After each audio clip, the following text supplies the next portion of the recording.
What's good, my Regal kings and queens? Welcome to Zed Regal Mindset. This is the place where the mindset, it always matters. Now, today's reasoning is about resolving conflict. Now, what kinds of conflict are there? You've got internal conflict and external conflict. Now, let's start with the external conflict. A lot of times in life, things happen and we don't like it, whether the ego gets in the way, whether it's just society norms or expectations get in the way. I'll give you an example. Like when I was younger, I was hot-headed. I was an angry young person just through how life had dealt with me. I didn't know anything about how to heal myself at that time. It was just the world seemed like the weight was on both shoulders. You know what I mean? I remember when I first moved to the West Country from London. It's the first time I ever experienced racism. Now, I was walking down the street, minding my business. A random person decided that they wanted to hurl some racial expletives at me. At the time, again, I was young, hot-headed. My response to resolving that kind of conflict was to get a brother a box. You see me? Probably wasn't the best thing to do, as I ended up in court and I got a fine and all these kind of things. So I thought, you know what? I don't really want to be going through that. Anyway, the next day, I'm walking down the road.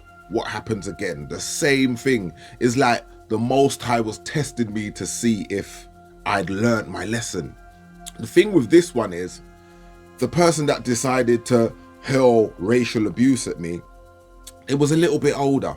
Now, my mindset was, what do I do here? I've just come out of court. Do I keep repeating this cycle?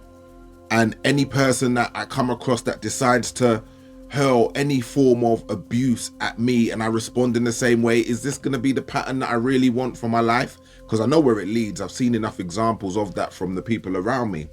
Or do I have to do something different? I chose to do something different, which meant I had to ignore it.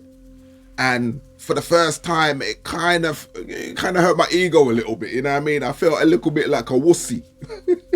But I decided that it was the best thing for me in that moment. You know what I mean? Discernment, choosing your battles wisely is a key thing when it comes to resolving conflict, especially external conflict, you know? A little while after that, this time, you know, I'm fully into the journey of trying to manage my physical disability, because physical disability shaped my whole life, everything. So you're going to hear a lot about that. So I've got my blue badge. I've pulled up into a disabled parking space, and where I'm residing is, you know, predominantly a white populated area.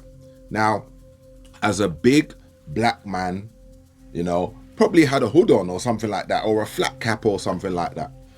Parked up in a disabled space, stepped out. Some woman who's walking behind the car sees me, gets out, stops, looks at me, says, "What are you doing? You can't park there." I said, "Why not?" "You haven't got an effing badge and all this." So she started hurling expletives at me. Now, firstly, it's a female. So I'd never raise my hand to a female. It's not about that kind of life, you know? But this woman was going in like she knew me. So I had a choice. I can either argue with this woman or leave it. But this woman was going in so much, and I tend not to argue. I deal with peace at this point in my life. Well, I'm trying to deal with peace at this point in my life. So this woman walks off, said, she's gonna call whoever to come and see if they can get me kicked out of the space and all this kind of thing. So I just let her walk off. You know what I mean? Walked into the shop. She's in there. She wants to continue the thing. And I'm like, what is going on here? What kind of test is this for me today? Because she's like really abusive. Imagine, I don't know this woman from Adam, and she starts swearing at me just because from what it looked like to me. One, I'm parked in the space. Two, she's a white woman seeing a black man get out of a disabled space who doesn't look disabled. Now, my question has always been, what does disability look like? You know, does it really have to look like somebody in a wheelchair? Does it have to look like somebody who's got some form of broken limb? You know, disability can come in all forms, shapes and sizes. A lot of them, they're unseen. you know? So discrimination is a thing. Don't jump to conclusions, you know, because you never know how somebody's suffering. So anyway, long story short, I end up saying to this woman, look, I can't stand people like you, discriminatory and, you know, racist tendencies. She's like, oh, I'm not racist. I've got black grandchildren. I couldn't believe she drew that card on me. In the end, I thought, you know what? I've already said too much because this conversation is going nowhere. So as another form of external conflict, I had to make the choice, the decision to just leave it alone. Why? One, it wasn't going anywhere. Two, words can't hurt me. You know what I mean? You can't do me nothing. And it's only gonna spoil my mood for the day. So rather than let people's energy try and influence and affect mine for whatever reason, we're not gonna do that today. Do you know what? Have your opinion. You don't affect me. I'm pleased for you. Cool. External conflict. We have to make the decision. What is for the highest good? But what I found is internal conflict is usually the most challenging one that I faced and that many of us face in life, because we have these questions and decisions and things that we need to do and want to do in our life. Should I go left? Should I go right? You know, should I respond? Should I react? There are many things over time that I've had internal conflict with, and a lot of that was to do with what I'm able to do, what I want to do. You know, I want to be able to stand up and dance all night, but I can't because of how it would affect me. I would try and do it, but I'd end up being in pain as a result of doing it. So I had to learn to find that balance, you know? Another conflict that many people face is like addictions of all kinds, you know what I mean? Gambling, sex, drugs, drink. There's so many addictions that can cause inner conflict, you know? And the conflict is, what is for your highest good? Should you really be doing something or saying something or acting in a certain way or thinking in a certain way? That's where the inner conflict can be a challenge. And taking the choice to make the best decisions for yourself can be conflicting, especially if ego or social expectations, you know what I mean, what you think friends or family expect of you to do versus what you feel is right within you to do. And these are some of the challenges that I faced. I mean, one of them was I used to like to smoke weed. It's not a bad thing. It's a natural herb, you know. Nowadays you can get it prescribed, you know, for medicinal reasons. Now I used to use it for pain relief. Remember, I'm always in pain. I didn't take the medication that the doctors would give me because it would affect my mindset and what I could do in ways that just it made no sense to me. So self-medicated, you know. I used like the high-grade weed, not the chemical thing, clean stuff, you know. But then there'd be times when I'd be doing work, trying to focus on something, and because it's now a habit, I wouldn't call it an addiction, it's just a habit. But some people can call it an addiction. It depends on how deep you're going in. The conflict was, why am I doing this? What am I getting from it?